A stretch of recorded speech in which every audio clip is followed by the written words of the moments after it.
Om Namo Bhagavate Vasudevaya, Om Namo Bhagavate Vasudevaya, Om Namo Bhagavate Vasudevaya. Welcome to today's reading from Sri Chaitanya Charitamrita, Adi Lila 7.63. Mukam karoti vachalam pangum langhayate girim yat kripatamam bande Shri Gurum Deen Tarinam Paramananda Madhavam Shri Chaitanya Ishwaram Hari Om Tat Sat. Verse 63, chapter 7 from Adi Lila. Please come here, your holiness. This is the translation. Why do you sit in that unclean place? What has caused your lamentation? Purport. Here is the distinction between Lord Chaitanya Mahaprabhu and Prakashananda Saraswati. In the material world, everyone wants to introduce himself as very important and great. But Chaitanya Mahaprabhu introduced himself very humbly and meekly. The Mayavadis were sitting in an exalted position, and Chaitanya Mahaprabhu sat in a place that was not even clean. Therefore, the Mayavadi sannyasis thought that he must have been aggrieved for some reason, and Prakashananda Saraswati inquired about the cause for his lamentation.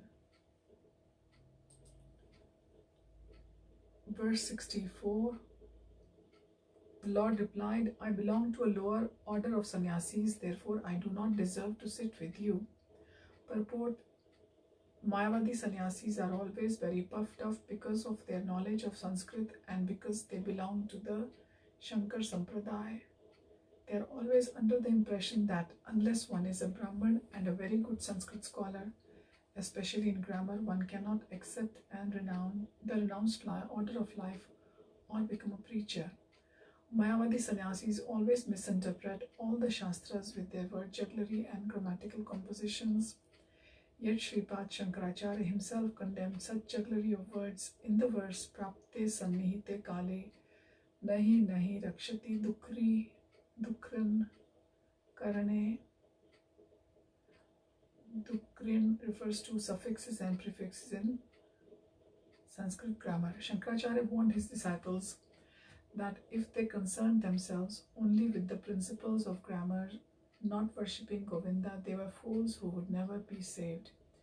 Yet in spite of Sripad Shankaracharya's instructions, foolish Mayavadi sannyasis are always busy juggling words on the basis of strict Sanskrit grammar. Mayavadi sannyasis are very puffed up if they hold the elevated sannyas title Tirtha, Ashram or Saraswati. Even among Mayavadis, those who belong to the other sampradayas and hold other titles such as Varna, Aranya or Bharati are considered to be lower grade sannyasis. Sri Chaitanya Mahaprabhu accepted sannyas from the Bharati Sampradaya, and thus he considered himself a lower sannyasi than Prakashananda Saraswati. To remain distinct from Vaishnava sannyasis, the sannyasis of Mayavadi Sampradaya always think themselves to be situated in a very much elevated spiritual order. But Lord Sri Chaitanya Mahaprabhu, in order to teach them how to become humble and meek, accepted them himself as belonging to a lower sampradaya of sannyasis. Thus, he wanted to point out clearly that a sannyasi is one who is advanced in spiritual knowledge. One who is advanced in spiritual knowledge should be accepted as occupying a better position than those who lack such knowledge. The Mayavadi Sampradaya sannyasis are generally known as Vedantis, as if Vedanta were their monopoly. Actually, however, Vedanti refers to a person who perfectly knows Krishna, as confirmed in the Bhagavad Gita 15.15. Vedescha sarver aham eva vedya. By all the Vedas, it is Krishna who is to be known. The so-called Mayavadis and Vedantis do not know who Krishna is. Therefore, the title of Vedanti or knower of Vedanta philosophy is simply a pretension.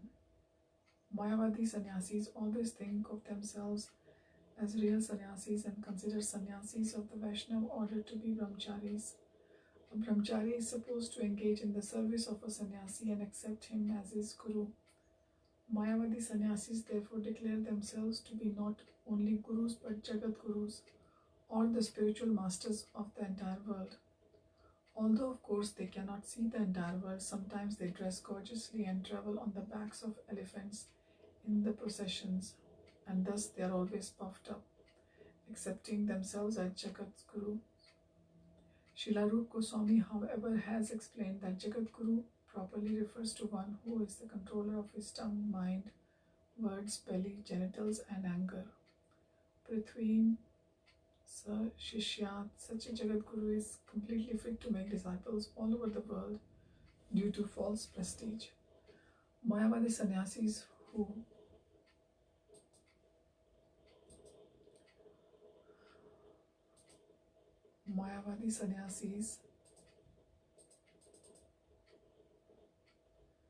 are very puffed up if they hold the elevated sannyas title Tirtha.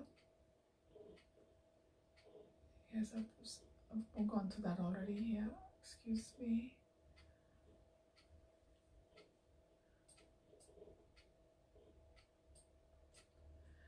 The so-called Mayavadi Vedantis do not know who Krishna is, therefore their title of Vedanti or knower of Vedanta philosophy is simply a pretension.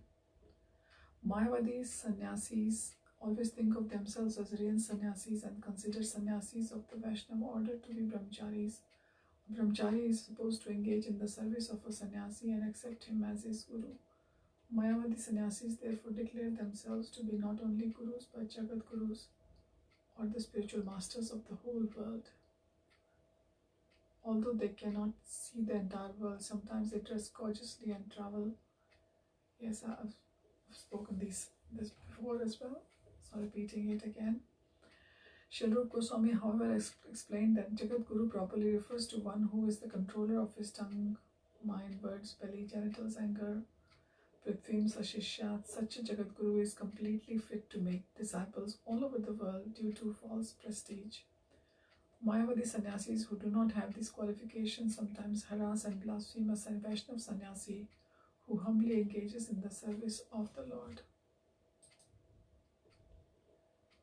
Verse 65, Prakashananda Saraswati, however, caught Sri Chaitanya Mahaprabhu personally by the hand and seated him with great respect in the midst of the assembly. Purport: the respectful behavior of Prakashananda Saraswati towards Sri Chaitanya Mahaprabhu is very much to be appreciated.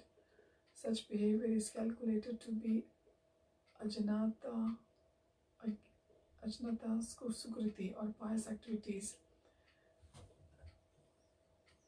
Agyat sukritis or pious activities that one executes unknowingly. Thus Sri Chaitanya Mahaprabhu very tactfully gave Prakashananda Saraswati an opportunity to advance in Agyat Sukriti so that in future he might actually become a Vaishnava sannyasi. Verse 66, Prakashananda Saraswati then said, I understand that your name is Sri Krishna Chaitanya. You are disciple of Sri Keshav Bharati and therefore you are glorious. Verse 67, you belong to our Shankar Sampradaya and live in our village Varanasi. Why then you do not associate with us? Why is it that you avoid even seeing us? Purport: a Vaishnava sannyasi or Vaishnava in the second stage of advancement in spiritual knowledge can understand four principles, namely the Supreme Personality of Godhead, the devotees, the innocent, and the jealous. And he behaves differently with each other. He tries to increase his love for Godhead, make friendship with the devotees, and preach Krishna consciousness among the innocent, but he avoids the jealous who are envious of the Krishna consciousness movement. Lord Chaitanya Mahaprabhu himself exemplified such behavior, and this is why Prakashananda Saraswati inquired why he did not associate or even talk with them. Chaitanya Mahaprabhu confirmed by example that a preacher of the Krishna consciousness movement generally should not waste his time talking with Mayavadi sannyasis. But when there are arguments on the basics of Shastra, a Vaishnava must come forward to talk and defeat them in philosophy.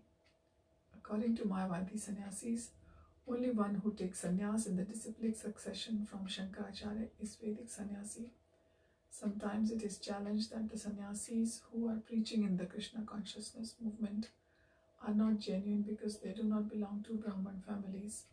For Mayavadis do not offer sannyas to one who does not belong to Brahman family by birth. Unfortunately, however, they do not know that at present everyone is born a Shudra. Kalau Shudra Sambhava. It is to be understood that there are no Brahmins in this age because those who claim to be Brahmins simply on the basis of birthright do not have the Brahminical qualifications. However, even if one is not born in a non-Brahman family, if he has the Brahminical qualification, he should be accepted as a Brahman, as confirmed in by Srila Narad Muni and the great saint Sridhar Swami. This is also stated in Srimad Bhagavatam. Both Narad and Sridhar Swami completely agree that one cannot be a Brahman by birthright but must possess the qualities of a Brahman.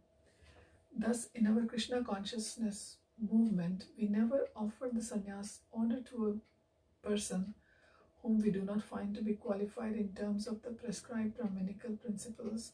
Although it is fact that unless one is Brahman, he cannot become a sannyasi, it is not a valid principle that an unqualified man who is born in a Brahman family is a Brahman, whereas Brahmanically qualified person born in a non-Brahman family cannot be accepted. The Krishna consciousness movement strictly follows the injunctions of Srimad Bhagavatam, avoiding misleading hearsay illusions.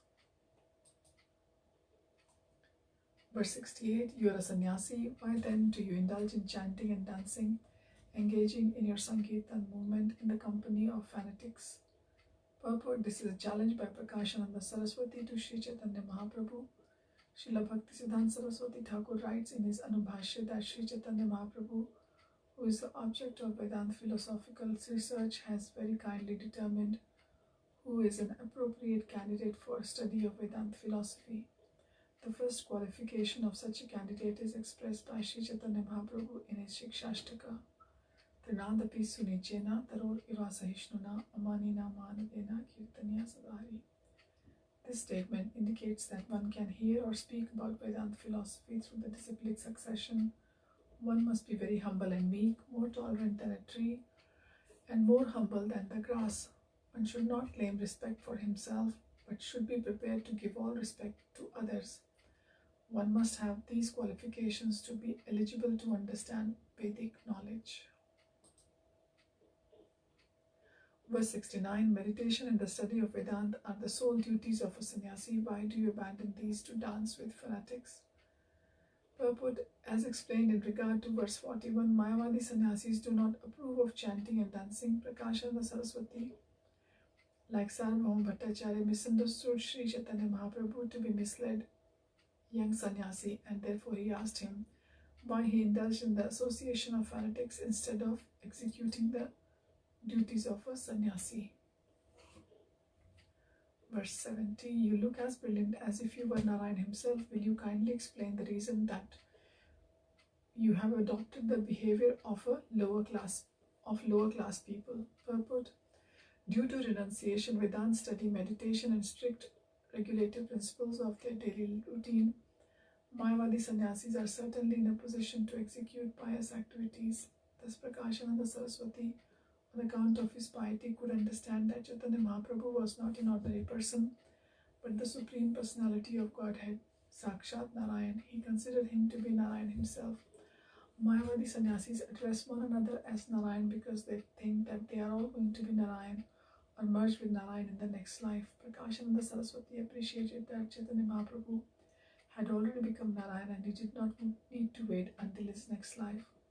One difference between the Vaishnava and Mayavadi philosophies is that Mayavadi philosophers think that after giving up their bodies, they are going to become Narayan by merging with his body, whereas Vaishnava philosophers understand that after the body dies, they are going to have a transcendental spiritual body in which to associate with Narayan. So we'll continue from here onwards next time. Thank you for joining. Hari Om Tat Sat. Hare Krishna.